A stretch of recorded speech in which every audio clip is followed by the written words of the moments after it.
gagner ce soir. Et oui, c'est bien beau de se dire c'est lui qui est favori, on ne sait pas. Mais moi, j'ai envie de savoir vos pronostics à vous. Qui avez-vous envie de voir gagner? C'est Juju qui commence avec son beau nœud pape. Moi, je veux voir Rodri gagner, le milieu de terrain de la sélection espagnole, de City.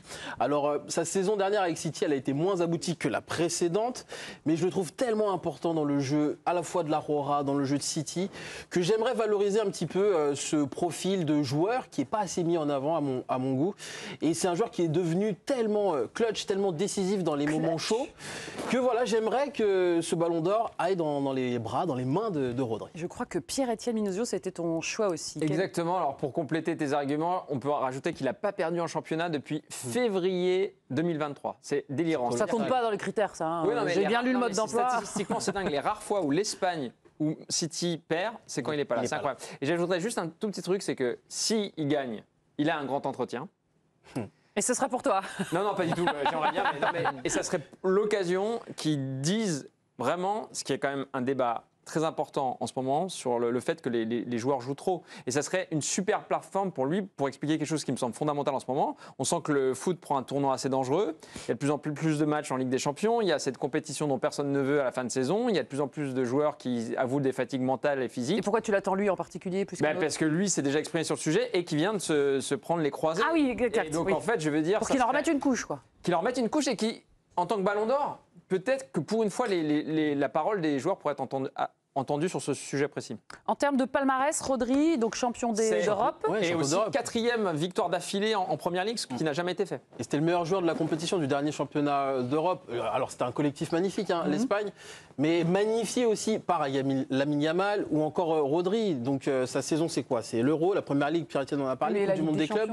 Ligue des Champions, et il s'est arrêté un peu plus tôt que d'habitude. Ça compte ça. Ça compte évidemment. C'est au tir au but. C'est un tir au but face à Madrid. Je veux dire, c'est pas une défaite humiliante où ils ont été nuls, quoi. Et en termes de stats personnels, parce que ça aussi, ça compte dans les critères. Il a un peu moins marqué de buts décisifs, mais il a quand même marqué à l'Euro face à la Géorgie de mémoire. Et puis en gros, pour résumer, après on parle de quelqu'un d'autre, mais ce qui est incroyable avec lui, c'est que c'est à la fois Gattuso et Pirlo, quoi. C'est-à-dire que c'est à la fois un mec et un peu Busquets. Et un peu Busquets, c'est-à-dire qu'à la fois il récupère des ballons, il oriente le jeu et il est capable de se projeter. Donc il est vraiment extrêmement complet. En termes de classe, il est à un certain niveau aussi. C'est ironique ou c'est vrai? Ah non, c'est vrai. Parce qu'on rappelle que le troisième critère, c'est l'élégance, la classe du joueur. Et là, tu le classes plutôt haut. Ben ouais, plutôt, parce que c'est un joueur qui n'a jamais eu de problème particulier avec les arbitres, avec les adversaires, même s'il a cette tendance... C'est pas un joueur discret non plus, un joueur. Non, mais ce qu'on voit, ce que je veux dire, c'est qu'il a une posture. Quand il est sur un terrain, il est beau, il est élégant. Moi, j'aime bien le regarder jouer aussi par rapport à ça. Donc c'est une vraie personnalité aussi dans le monde du football. Donc il rentre dans ce cadre-là, en tout cas. Et pourtant, tu n'as pas décidé de choisir ce joueur, toi. Parce qu'il y en a un qui a plus de classe que lui. C'est qui? C'est Jude. Hey, Jude Bellingham. Jude. Moi, j'ai envie qu'il l'ait pour la simple et bonne raison que même si Vini fait une année quasiment exceptionnelle quand ils sont champions d'Europe, je trouve qu'il a eu... il fait une saison où il arrive à Madrid, où il joue quasiment numéro 9, il marque but sur but, il fait une année avec le Real Madrid qui est assez incroyable, et à un moment donné, il passe son ego au service de son collectif. Et moi, je l'ai vu faire des courses complètement dingues en Ligue des Champions pour se sacrifier défensivement. Il a une vélocité et un cardio de dingue. Moi, je trouve qu'il fait une année exceptionnelle, même en deuxième partie de saison où il est moins décisif. Mais pour le coup, il donne son corps à la science, quoi. Il court dans tous les sens, il récupère des ballons, on peut le retrouver arrière droit, il n'est jamais avare d'efforts. Avec l'Angleterre, pendant l'Euro, il met, même si c'est pas beau, c'est lui qui les maintient tout le temps en vie avec des buts super importants. Moi, il me fascine, et il a 20 piges, quoi. Il a 20 piges et moi, ça me fascine. Il a un corps de X-Men, il est grand, il est costaud, il est facile avec la balle. C'est super compliqué de jouer contre lui. Moi, je trouve qu'il dégage un truc phénoménal. Et il fait une année fantastique aussi en termes de stats. Donc pour moi, ouais, je pense que c'est une belle récompense qu'il est. Ouais. Et il s'habille bien. Je sais que c'est ça le critère principal. Non, c'est pas le critère principal, mais au-delà de ça, c'est vrai qu'il a une certaine facilité pour porter le vêtement. Ouais. Moi, j'aime bien regarder les trois critères. Donc, on a dit palmarès, stats, classe. Palmarès, ça donne quoi pour notre ami Jude Bellingham? Donc, là, Ligue des Champions. C'est pas moi et ma mémoire qui va le faire. Il a gagné la Liga avec le Real la saison dernière. Il gagne la Super Coupe d'Espagne avec le Real. Il est finaliste de l'Euro, mais les stats, Pierre en parlait tout à l'heure, c'est 27 buts. 16 passes décisives pour un joueur qui découvrait le Real Madrid, qui ne jouait pas forcément à son poste quand il est arrivé et qui a été performant devant le but. Même en termes de stats, Ligue des Champions, Liga, Super Coupe d'Espagne et finaliste à l'Euro.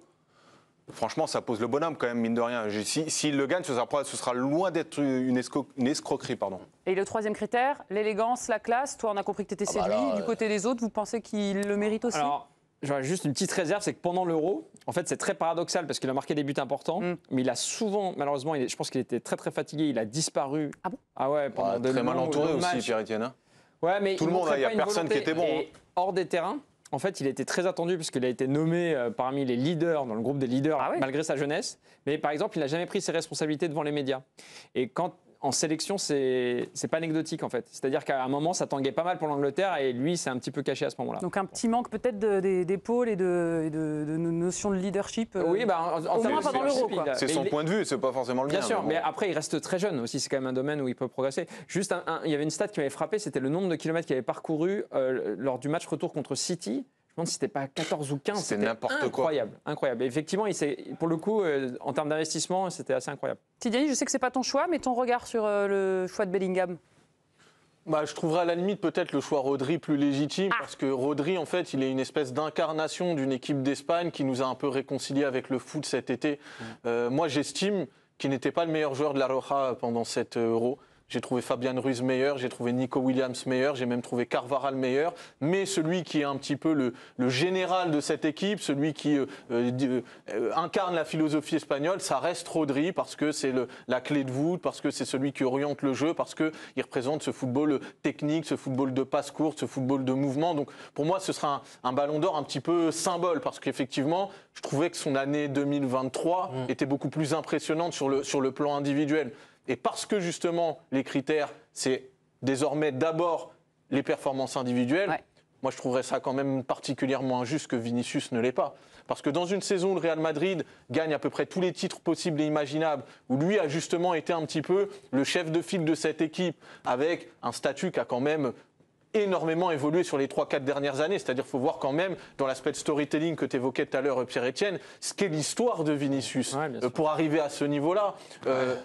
Moi, je suis désolé, on parle souvent des joueurs pour qui tu payes un billet. Il y en a quand même de moins en moins. Et je pense que Vinicius en fait partie parce que dans la notion de rêve qui est aussi adossée au Ballon d'Or, il y a le côté dribble, il y a le côté effet de surprise. C'est un joueur qui à tout moment peut inventer quelque chose sur le terrain. Donc je pense qu'il peut payer le fait d'être un joueur clivant aussi, pour plein de raisons qui ne sont pas forcément légitimes d'ailleurs. Pourquoi? Parce qu'il est grande gueule un peu? Non, et puis même parce qu'il est un peu provocateur, parce que quand il est un peu chambreur, mais encore une fois, je veux dire, il y a d'autres sports où ça pose pas problème, et il y a d'autres joueurs avec qui ça posait pas de problème. Cristiano, c'était un trash talker aussi sur le terrain. Il y a quand même un talon d'Achille aussi à Vinicius, c'est ce qu'il fait avec la sélection. On l'attendait énormément en Copa América et il a complètement déçu et il est passé à travers cette compétition comme le vent. Donc, mais après, je pense que chacun a son truc, mais je suis d'accord avec tout ce que tu dis avec Vinicius. Sur la grille d'analyse, en fait, c'est toujours pareil. Il y a une époque où le Ballon d'Or, c'était le joueur qui était le meilleur prolongement des accomplissements collectifs d'une équipe. Quand par exemple Cannavaro, là en 2006, c'est un petit peu cette logique. À un moment, c'est devenu le meilleur joueur du monde. À ce moment-là, Xavi aurait dû l'avoir. Mais là, pour moi, celui qui réalise la saison la plus impactante, parce qu'encore une fois, je m'appuie sur ce que sont les critères, c'est Vinicius. Et je te rejoins, il y a un autre basculement aussi, c'est l'importance de plus en plus prégnante de la Ligue des Champions par rapport au football de football des nations. Et lui, il marque en finale de la Ligue des Champions et ça n'a pas de valeur. Et aujourd'hui, presque remporter la Ligue des Champions, c'est presque plus important que remporter un Euro ou la Copa América. Sauf quand tu t'appelles Messi et que tu boucles une odyssée incroyable avec une victoire en Coupe du Monde qui fait que c'est un critère qui va peser énormément. La Coupe du Monde est un petit peu différente. Mais aujourd'hui, tu as l'impression quand même que la Ligue des Champions est devenue prépondérante. On a regardé les stats, on les a vu passer, les stats personnelles. Je crois que Vinicius, les stats sont moins bonnes que Bellingham. Oui, ça se joue à un petit but, si je dis pas de bêtises. Bellingham, c'est 27 buts sur la saison dernière. Vinicius, il est à 26. Mais là où Bellingham fait aussi la différence, c'est au niveau des passes décisives. Bellingham, c'est 16 passes D. Vinicius, lui, c'est 12. 4 de moins. Mais est-ce qu'on peut estimer qu'il y a quand même certains buts qui ont un coefficient supérieur? Ceux qui sont bons? Non, déjà. Mais ça, c'est purement subjectif. Mais non, c'est pas subjectif, ça fait partie des critères. La classe, l'élégance, c'est aussi marquer des buts qui marquent. Oui, mais je pense que dans la classe et l'élégance, c'est plus sur le comportement du joueur. Aussi. Et à ce titre-là, franchement, les 3 ou les 4, ils sont irréprochables à ce niveau-là. C'est pas là-dessus que ça se fera. Mais je sais pas, ce que Vinicius fait sur les gros matchs, pour moi, c'est un coefficient supérieur. Ouais, mais Bellingham, tu peux aussi considérer que Vinicius fait ça aussi parce que Bellingham se consacre aussi pour laisser Vinicius faire son truc. Après, c'est ça qui est l'histoire du foot, de l'ingratitude, du rôle de certains dans un 11 par rapport à d'autres. sûr. Après, Bellingham, il a quand même marqué un retourné à la dernière seconde à l'Euro qui a sauvé son équipe. Il a aussi marqué des. Là, en termes d'impact, c'est difficile de faire mieux. Voilà, Mais quand t'es buteur en finale de Coupe du Monde, en de Coupe du Monde, de Ligue des Champions. Tu t'emballes, tu vois, tu t'emballes. C'est ça ton problème. En finale de Ligue des Champions, pour la deuxième fois. Bien sûr. En demi-finale de Ligue des Champions, sur le choc de la Liga qui était contre Gérone, il a fait un match stratosphérique, bien sûr. où vraiment il est absolument incroyable. Donc, je sais pas, moi par rapport aussi à l'idée que je me fais du Ballon d'Or et ce côté un peu rêve qui est ingrat pour les joueurs de devoir, hein, je suis d'accord, mais Et là où je te rejoins, c'est je trouvais que ça cruel pour lui en fait. on se rend pas compte, mais il y a énormément de très très grands attaquants qui ont été très forts, qui sont très forts en Ligue des Champions dans les phases de groupe, mais pas en phase d'élimination directe. C'est le cas de Kane, de Ibrahimovic par exemple. Et on leur reproche. Et on leur reproche. Et donc des joueurs qui sont capables d'être là dans les gros matchs, il n'y en a pas tant que ça. Je comprends tout ce que dit Tidiane. Moi, il y a un volet pour lequel je serais super content que ce soit Vinicius qu'il est. C'est pour son combat contre le racisme et compagnie, parce que pour le coup, Ça lui c'est un donnera de la porte-parole qui emmène quand même pas mal de monde. Il en est victime quasiment tous les week-ends. Et quand tu es Ballon d'Or, je pense que quand tu vas à l'UEFA ou quand tu as envie de mener des causes, Ça c'est quand pèse même un un peu petit peu plus. plus simple. Ouais. D'ailleurs, il a reçu un trophée Socrates pour cette C'était lui, exactement. L'année dernière. raison. Vous me parlez de 3 choix différents. On n'est pas sur les mêmes postes là. Hein. Rodri, milieu de terrain. Bellingham, milieu de terrain. Vinicius, attaquant. Est-ce que ça va compter bien ça sûr. dans le choix Je veux des... dire, donc Rodri joue milieu défensif. Le dernier milieu défensif qu'il a eu le Ballon d'Or, c'était Un petit Mathias. rototo là peut-être. Non, mais pardon. C'est l'émotion. Quand t'as envie que ça se voit pas, elle est là pour te le rappeler. Non, mais tout le monde l'a vu, Ça, Pierre. c'est la bonne copine. Merci. Tiens, Étienne. Ce qui est important, c'est, je pense, mettre C'était bon, la les cantine. intervenants à l'aise. C'est le rôle, un petit peu ton rôle. J'ai vu à la cantine, ça se paye. Et donc, non, le dernier milieu défensif, Pardon. voilà, ça remonte à 96, c'était Mathias Sammer. Donc, effectivement, à ce poste-là, c'est très compliqué de l'avoir.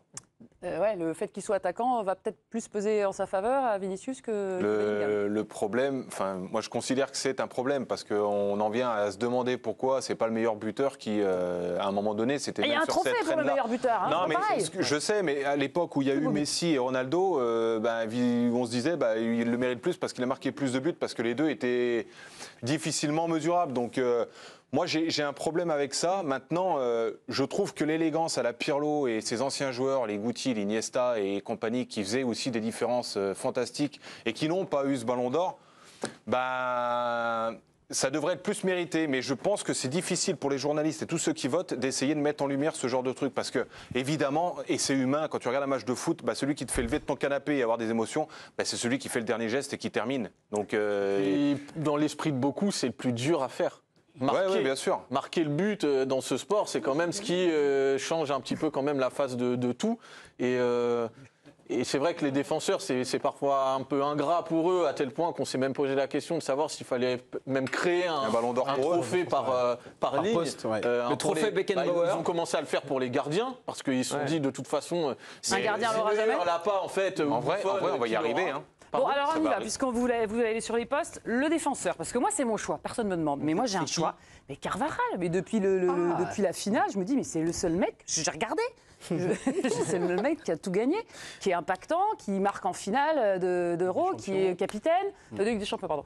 Et alors Toi après, aussi, tu te fais avoir. ouais, mais après c'est sur la classe, l'élégance. Là, je suis un peu paumé. Je ne saurais pas dire s'il est au niveau des 3 autres en termes de charisme. Mais en tout cas, en termes de palmarès et de stats, pardon, mais qui fait mieux que lui? Personne. Personne. Non, mais ça c'est évident. Après, en termes de classe et d'élégance, sur un terrain de football, on a connu meilleur que Carvajal. Bien sûr. Après, Dans quel ça sens? fait partie de son caractère et aussi, c'est pour ces raisons-là aussi qu'il est capitaine au Real, qu'il est capitaine en équipe d'Espagne et que c'est un élément prépondérant dans toutes les équipes dans lesquelles il joue. Mais, Parce que c'est un chien, il ce lâche serait rien, pas- pardon pour Ouais, c'est ça c'est un joueur qui c'est est positif, ça. insupportable quand tu l'as sur le dos, en fait. Non, mais quand tu es attaquant et que tu as Carvajal, tu sais que tu vas pas passer une bonne soirée, quoi. Ça va être compliqué. Donc c'est positif, donc il a du charisme et il tient ce rôle-là. Ouais, mais Bien sûr, il est honnêtement, défenseur droit. Latéral droit, quand tu fais. Attends, je finis juste là-dessus. C'est que quand tu fais un mur pour décider de ton équipe, le dernier qui est pris, c'est celui qui va jouer arrière droit ou arrière gauche. Hein. Donc il fait rêver personne en vrai. C'est le mal, mais oui, Tidiane. Moi, je comprends l'idée, mais c'est un peu une réflexion qu'on a toutes les années avec le Ballon d'Or. Moi, je vous renvoie à 2018.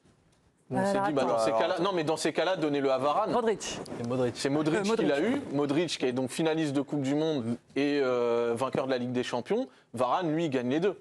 Et pourquoi c'est pas Varane qui l'a. Je crois. 4e ou 5e, je crois. Non il me semble qu'il est dans le top 5. Donc c'est son poste qui l'aide pas. Quoi. Ça joue, incontestablement. Ce poste de défenseur, décidément. On a vu passer le. C'est 7e, Varane. Il finit 7e. En fait, voilà. Juste pour ajouter, tu es obligé de. Tu votes la personnalité du mec, en fait. Varane, c'est le bon délégué de classe, il est gentil, il est propre. Non, mais c'est pas dégradant et négligent, ce que je veux dire, c'est qu'il est propre sur lui, c'est quelqu'un qui est classe, qui est élégant, mais il te manque sa personnalité, je sais pas, rappelle-toi un Sergio Ramos, un Cannavaro, un Maldini, c'était des mecs qui, tu vois, ils pesaient dans la personnalité. Du coup, ça les rend clivants.